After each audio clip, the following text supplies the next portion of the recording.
하나님, 내가 이번에 특별히 40일 새벽 기도를 할 테니까 내 아이 대학 문제만큼은 제발 해결해 주세요. 예, 그죠? 예. 내가 이번에 특별 감사헌금을 하고 하나님 보시기에 좋은 모습으로 섬겨드릴 테니까 이번에 내가 소원하는 이 문제 좀 해결해 주세요. 우리는 거래하는 것에 익숙해 있습니다. 그런데요, 사랑하는 관계에서는 거래하지 않습니다. 야, 내가 널 잘 키워줄 테니까, 자식들한테 널 잘 키워줄 테니까 너 커서 나한테 보답해야 돼. 예, 그거는 온전한 사랑의 관계가 아니에요. 그렇죠? 예. 자, 그런데 우리는 대가를 바라고 교회를 찾는 경우들이 많습니다. 그래서 기도의 응답이 이루어지지 않을 때 분노하고 배신당했다는 생각을 갖곤 합니다. 그런데요, 사랑이라고 하는 관계는요, 조건을 전제하지 않습니다. 자, 여기 모태신앙분들 많으시죠? 예. 나면서부터, 어머니 뱃속에서부터 자동적으로 교회 나와야 되는 그런 사람들. 교회 안 나오면 막 두들겨 맞아요. 예. 예, 아주, 예. 그 교회에서 뭐 잘못하면 엄마 아빠로부터 굉장히 혼나는, 그러면서 자란 세대들이 있을 겁니다. 예, 모태신앙들. 예, 모태신앙들이 특징이 있습니다. 제가 그 사람들을 잘 알아요. 저도 비슷한 부류였기 때문에. 예, 어떤 특징이 있냐면, 먼저 하나님에 대한 신뢰는 없어도 예배에 대한 신앙은 확고해요. 특별히 주일날 대예배. 예. 그거 빠지면 큰일 나는 줄 알아요. 예. 그런 사람들이 구호가 있어요. 졸더라도 예배 시간에 나와서 졸자. 그렇죠? 예. 그래서 이렇게 주일 예배 때 되면 딱 잘 준비하시는 분들이 있어요. 예. 모처럼 한번 교회 빠져보자 했다가 안 좋은 일이 생기면 맞아 내가 예배를 빠져서 그래. 그래, 웬만하면 예배는 빠져드리지 말자. 예, 특별히 그 축도에 대한 강조점을 많이 둡니다. 그런데요, 예, 자, 그분들을 보면 제가 참 안 됐다 싶을 때가 있어요. 졸더라도 예배 시간에 나와서 졸자. 예, 왜 그러냐면요, 이분들이 그렇게 하나님한테 잘 보이려는 이유가 뭐죠? 궁극적으로는 천국 가고 싶어서. 그런데 천국이 어떤 곳인지 아세요? 하나님을 영원토록 예배하는 곳이에요. 그 지겨운 일을 평생 해야 되는 거예요. 영원토록. 그분들 천국 가서 얼마나 실망하실까, 얼마나 괴로울까. 예, 걱정이 돼요. 예.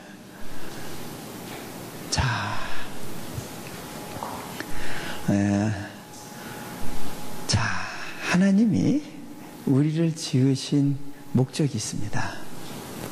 그 목적은 무엇이냐면요, 관계 맺음이에요. 그 관계 맺음을 요약해서 이렇게 표현할 수 있어요. 그 주인과 종의 관계, 임금과 신하의 관계, 목자와 양의 관계, 포도나무와 가지의 관계, 여러 가지가 있어요. 그런데 보다 핵심적인 관계, 가장 긴밀한, 인간관계에서 가장 긴밀한 관계로 가족 관계를 예로 하나님께서 하나님과 우리의 관계를 설명하세요. 그 가장 대표적인 관계가 아버지와 아들의 관계. 그렇죠? 그 다음에 아버지와 아들 관계. 그러니까 많은 여성분들은 좀 가끔 이렇게 좀 서운하실지도 모르겠어요. 성경에 보면 내 아들아 나의 경계를 경히 말며 뭐 이런 말들이 막 나오면 내 아들아 라는 말을 듣는 순간 이렇게 딱 기분이 좀 묘하시지 않으세요? 나는 왠지 배제된 것 같고, 왜 아들만 얘기하실까? 좀 서운하실 때가 있죠. 그런데요, 보세요. 인간관계에서 남남이었던 사람을 가족으로 부르는 두 방식이 있어요. 하나는 입양이고요. 또 하나는 결혼이에요. 남남이었던 사람이 한 가족으로 들어오는 방법이에요. 그런데요, 보세요. 아들의 관계는요, 약속이 주어져요. 유업을 받아요. 그게 전통 유대 사회의 사회법이에요. 그렇기 때문에 여러분들을 딸로 부르시는 것이 아니라 아들로 부르세요. 여성분들이지만 부르심은 아들이 부르심이에요. 왜? 유업이 있으니까. 마찬가지로요. 근데 여성분들이 걱정하실 필요가 없는 게, 하나님이 또 뭘 말씀하시냐면 남편과 아내, 특별히 더 애틋하게 신랑과 신부의 관계로 우리를 설명해요. 이건요, 기존 교회에서 별로 언급하지 않았던 부분이에요. 기독교 역사를 보면 이것을 강조했던 시기들이 있었는데 최근에는 많이 얘기를 안 해요. 자, 그 이유 중에 하나는 제가 보니까 교회 목사님들이 다 남자분들이다 보니까 예, 이 신부됨으로 그리워한다라는, 그러니까 주님을 그리워한다라는 것이 이게 다 가슴으로 와닿지가 않아서 그러셨지 않았을까. 네? 신학하시는 분들도 대부분 남성분들이다 보니까. 그런데 여자분들은요, 신부됨 하면 그게 뭔지 바로 알아요. 그렇죠? 경험이 있으니까. 한번 생각해 보세요. 우리 이 목사님한테 면사포 씌우고 드레스 입혀가지고 부케 들리고 신부됨을 연습하세요. 그러면 되게 불편해 하실 것 같죠? 네? 쉽지 않겠죠? 네. 남자들은 그거 좀 힘들어요. 근데 여자들한테는 이게 너무 쉬운 일이에요. 그렇죠? 자, 이게 그렇다고 남자분들이 또 실망하실 필요는 없어요. 이게 신부가 된다라는 것이 남성성을 포기하라는 의미는 아니거든요. 우리는 아주 남자적인 모습으로 또 신부될 수 있어요. 자, 근데 왜 하나님이 신부라고 하셨을까? 그 신부됨의 비밀이 있어요. 신부에게는요, 약속이 주어져요. 유대의 전통 결혼 풍습을 보니까요, 결혼 풍습이 어떻게 되냐면 자기들끼리 만나는 게 아니라 아버지가, 그 신랑 될 사람의 아버지가 신부감을 미리 구해요. 보세요. 이 창세전에 당신의 아들과 연합할 대상으로 우리 인간들을 창조하셨어요. 그리고 우리들을 그분의 아들과 온전히 결혼 관계로 연합할 수 있도록 우리를 부르시고 가꾸세요. 자, 이렇게 해서 이제 신랑 될 사람의 신부감을 딱 구한 다음에 이제 그 집에 같이 찾아갑니다. 찾아가서 신랑 될 사람이 이제 신부 앞에서 자기가 가져온 서약서를 읽습니다. 그 서약서에는 뭐가 적혀 있냐면, 당신이 나의 여자가 된다면 내가 당신을 위해서 이러한 것들을 지키겠습니다 하는 서약입니다. 약속이 주어지는 거예요. 그 약속을 그 여성이 듣고, 아, 내가 여기에 동의한다. 이 사람한테 내가 나의 삶을 이 사람에게 의탁하겠다라고 결정을 하면, 그 결정의 표시를 어떻게 하느냐면, 이렇게 신랑 쪽에서 신부에게 포도주 잔을 권할 때 이것을 들어 마시는 거예요. 그러면 결혼, 이거는요 혼약인데, 우리가 흔히 알고 있는 인게이지먼트, 약혼보다는 훨씬 강한 구속력을 가져요. 이것은 이미 결혼한 상태예요. 결혼은 했지만 아직 같이 살지 못해요. 그리고 나서 신랑은 나와야 돼요. 뭐 하러 나오느냐? 그때부터 이 신랑은 열심히 신부가 살 집을 준비합니다. 자, 예수님께서 제자들에게 말씀하시죠? 내가 너희가 살 집을, 살 처소를 예비하러 간다. 그게 그 말씀이에요. 자, 이 사람이 열심히 준비를 하는데 보통 1년의 시간이 필요합니다. 왜 1년인지 아세요?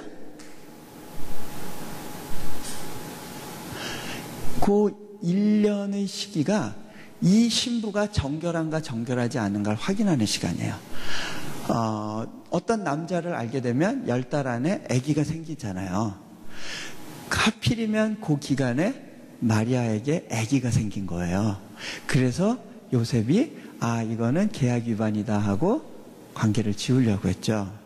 자, 그 관계를 성경에서 표현하기를 예수님과 교회의 관계로 설명을 합니다. 요한계시록에서 마지막 때 어린 양의 혼인잔치를 이야기하죠.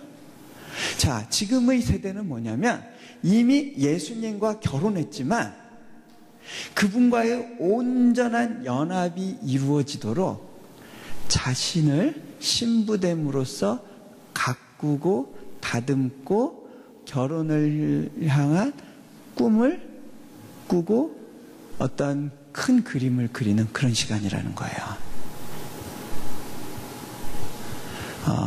그것이 하나님이 우리에게 주신 시간이에요. 자, 이 신랑은 어느 날 갑작스럽게 찾아옵니다. 왜? 이미 신부는 자기 거니까 자기가 원하는 시간에 데려갈 거예요. 준비가 되면 신랑의 친구들을 보내서 빵빠레를 울리게 하고 주로 밤에 들어가서 신부를 업어갖고 옵니다. 그리고 혼인잔치가 벌어집니다. 아버지가 준비한 혼인잔치. 자, 이게 순서입니다. 자, 그런데 하나님께서 우리와의 관계를 결혼 관계로 설명하시는 것만큼 하나님께서 우리와의 관계에 대해서 굉장히 깊이 있는 관심을 갖고 계십니다. 제가 이제 결혼 생활을 하면서 문득 참 하나님께서 우리 결혼 생활에 관심이 참 많으시구나라는 것을 제가 느낍니다. 그리고 이 결혼 생활에 내가 어떤 모습으로 살고 있는가가 보면 내 신앙이 어떤지를 증명해줘요. 그래서 제가 많은 교회 가면요, 뭐라고 이야기를 하느냐면, 그 교회의 영성을 보려면, 여성분들이 표정을 보면 알 것 같습니다. 라고 이야기합니다. 자, 남편의 영성은 아내의 얼굴을 통해서 확인할 수 있어요. 제가 그 얘기를 하고 나면 꼭 이렇게 얼굴 피시는 분들이 생겨요. 예.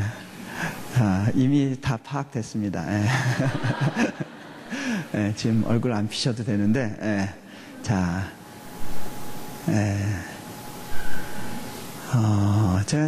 제가 생각한 것보다 결혼이 중요하더라고요. 이런 적이 있었습니다. 아내가 심한 우울증을 한번 앓고 난 적이 있었어요. 그 이야기는 제가 언젠가 또 기회가 되면 얘기하겠지만, 우울증을 이기고 난 다음에 이제 회복하는 시간들이 있었는데, 그 무렵 저희 결혼 관계가 참 이렇게 같이 어려워졌었어요. 한 사람이 힘드니까 관계적인 어려움이 생겼다가 이제 그것에 대한 회복을 소망하고 있을 때 제가 문득 하나님께 이런 기도를 했어요. 하나님, 저에게 좀 신혼의 그 감정을 돌려주세요. 그런데 문제는 저한테만 신혼의 감정이 왔지 제 아내한테는 오지 않은 거예요. 그러니까 그건 또 더 힘들더라고요. 예, 여보 이러는데 아내는 불편해 이러는 거예요. 근데 그런 시기 동안에 제가 이렇게 곰곰이 생각해 보니까 아내가 옛날에는 안 그랬는데 그런 생각이 들었어요. 아내가 그때야 이제 두 아이의 엄마가 돼서 너무 씩씩해지고 여전사가 됐지만 결혼 초기에는요 막 여보 나 뽀뽀해줘 그러고 막 앵겨 붙고요. 그 다음에 너무 애교가 많았거든요. 참 애교가 너무 지나치다 싶을 정도로 참 이렇게 애교가 많았는데 아니 글쎄 어느새 그게 다 없어진 거예요. 그날 생각하니까 너무 아쉽더라고요. 그래서 제가 아내한테 여보, 예전에 그 많던 애교 다 어디 갔지?